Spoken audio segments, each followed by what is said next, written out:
have no idea what I'm going to talk about today. How are you doing? I'm doing the iced coffee thing again today. I have to tell you guys, I have tried a few iced coffees, and Chick-fil-A's is the best. And I know you're thinking, that's because that's who you work for. But that's not why. Y'all, I spilled coffee all over my shirt. Look. It's embarrassing. And look, I switched back to my butterfly instead of my wave. I've got to come up with an extender on that wave necklace from Hawaii because it was very symbolic of overcoming my fears. However, I got to wear my butterfly from Russia. I mean, that's symbolic too. And all this coffee that's been spilled on me. How y'all doing? Are you wondering why I look like this? Where's my mirror? Ooh, my goodness. Bless your heart. Bless you extra special today for enduring the Beth without makeup. Okay, I figured out so many things. I have so much to talk to you about. Okay, so iced coffee at Chick-fil-A. Can I give you a tip? Get the kind with vanilla. It's like having a little treat. I know it adds more calories, but it makes it so much better. Okay, so what am I going to do today? First of all, well, I'm going to do a whole bunch. How you doing? You doing okay? For real. I hope you guys are doing good. If you're not, comment below and just tell me what's going on. We're friends. People tell me they're not your friends. They're your subs. Well, my subs are friends because we have got to know each other, and I don't have an agency. I don't have anybody telling me promote this product. So I'm for real. And also because I genuinely care about y'all. I hope some of you, I know some of you know that. I won't go into it. But some of you, I've been through night hours as you dealt with tragedies. And that's because I genuinely cared about you. And I still do. And I still pray for you. And I still want to keep in touch. So anyway, I know it's just going to be different than most people. Okay, so what am I going to do today? Well, I'm going to do some things I'm loving in another video. But for right now, I need to put some makeup on. So I want to tell you guys one of the things I'm loving. It's not new. It's something I've told you guys 100 times. You ought to go get one. This is Sigma Beauty's makeup brush holder.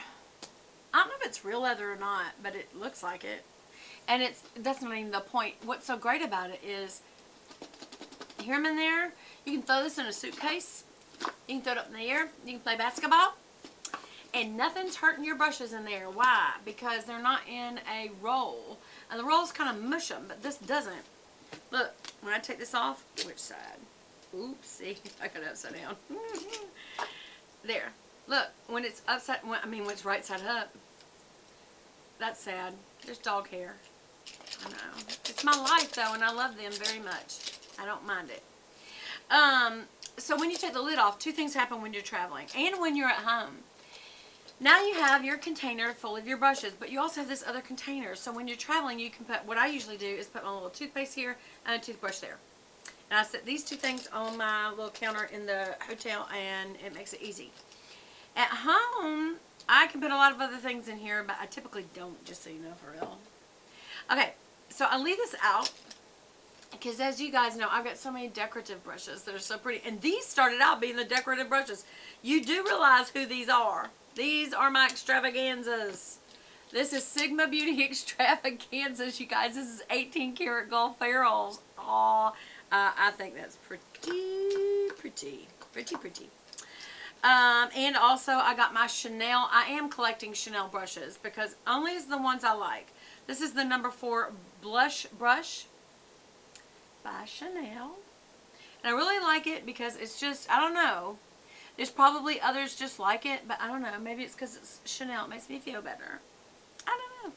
It really is a good brush. And I would tell you guys if I didn't think it was, because I've gotten some great brushes. Remember that bronzer brush that I got from Marc Jacobs? Oh my gosh, it was so incredible. It's $75. So I was like, I hope this is great.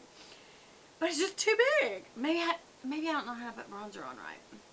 Because I know you're supposed to do the 3 up here, right here, and under here. I didn't. And that smells good. Alright, so Then y'all know that I am a crazy woman about IT Cosmetic brushes. And so here is the number 301 Velvet Luxe Buffing Foundation. And I have to tell you guys, I love the Velvet Luxe because they're so dense and they're so luxurious that when I put my makeup on with this, there's just no comparison. There really isn't. It's a little harder to clean because it's more dense, but I don't mind. I absolutely love this. I love IT Cosmetics brushes, period.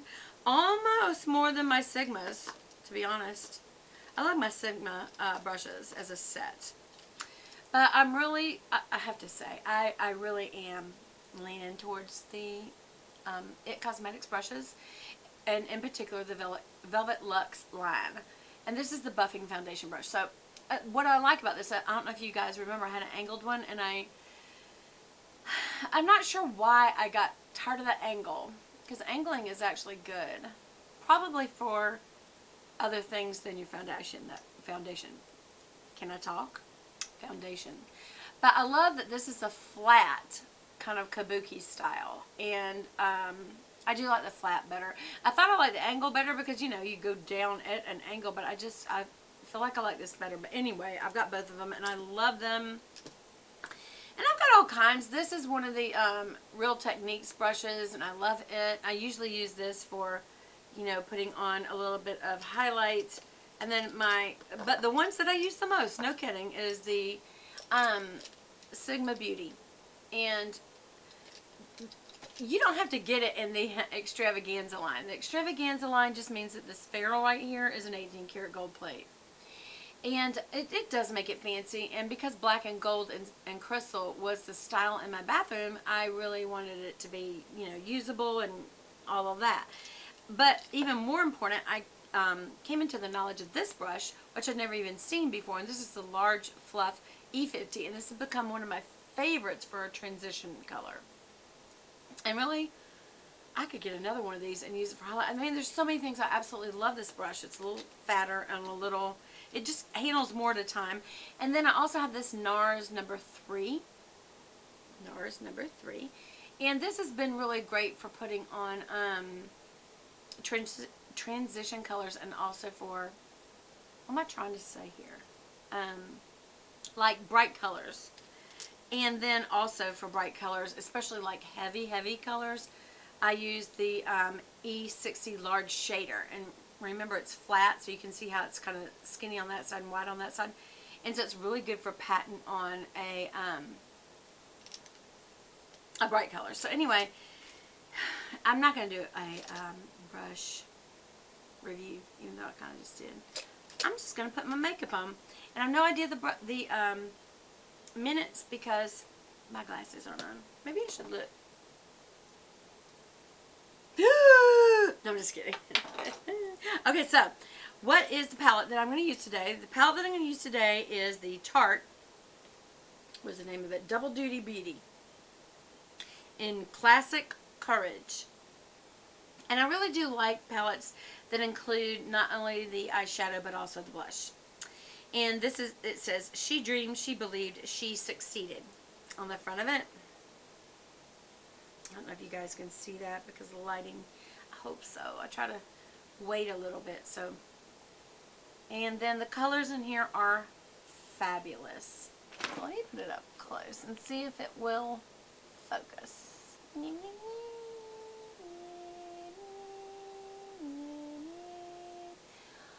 Focus, focus. I don't know if you are focusing, but if you are, be do your own thing. And I don't have a living as a songwriter, but for these, I'm going to go ahead and begin. So I'm going to use, oops, I almost used the wrong one. Well, I could have used that one. Actually, for highlighter, I actually do use two different, the E70, which is an angled, hold on, which is an angled shader, blending brush, or the eye shader E55, and that's probably my best one for really anything, but for highlighter. So I am going to use that, and I'm going to use this color Rise and Shine. It is a matte cream. And I'm going to put my brush in it and then tap it off back into the pan. Because, again, when it's expensive, you guys... Oh, wait. Before I do anything, one of my faves is this. And I really am liking this better than Urban Decay Urban Decay. I can't think of the name of it. Anyway, it's the Eye Shadow Primer. And this is Too Faced Shadow Insurance. And it's an anti-crease primer. And I really like this better. I do. Some people use paint pots. Some people don't use anything. I like this the best. Of all the, actually, the Urban Decays, I seem to have a reaction to them for a while. So I'm putting it between my fingers, and I'm just kind of emulsifying it a little bit. And then I'm going right under my brow and straight down to the inner corner, through the crease, all the way out to the edges, and then I go backward, and then I go forward, just to get it absolutely all the way down to the lash line. Make sure you get that lash line real good and pat it out. And then go past your tear ducts and then go under them to the edges, because even underneath you need to have some primer. So then I'm going to put that up. And that's the best. You guys, I got this in that, this was a sample inside of the Grand Palais. And I would tell you guys, if you're looking for an eye primer, this is the one I like the best. I do like it better than Urban Decay. Anyway, I can't think of the name of it, but y'all know what I'm talking about. Okay, so back to this. I've already preloaded this, and I am going to, you don't need to allow any time to transpire before you do this. Let me get my bangs out of the way. And I go right under the brow, as you can see.